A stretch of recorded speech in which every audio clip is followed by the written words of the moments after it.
Ay, ang sarap naman ng ulam natin. Ang gawin natin yan sa bangus na mataba na yan.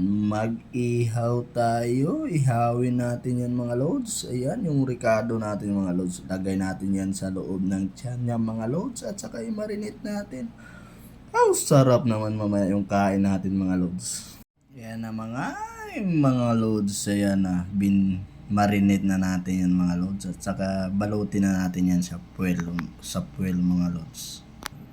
Ayan na, mikos-mikos na natin yan mga loads. Balutin na natin yan para masalang na yan sa apoy natin mga loads. Yan mga loads, salang na natin yan. Yan yung high-tech namin na ihawan mga loads. At pagkatapos ay bless na ni Bro Tony. Ay kakain na kami mga loads. Magbubodol fight na kami mga loads. Ayan na, bless na. Siyempre, hindi natin kung yan makain loads, hindi natin mahingi ng kung yan kay Lord, yung bless. Thank you sa mga blessing. Tara mga loads, ayan na, mikos-mikos ng mga loads. Bye-bye!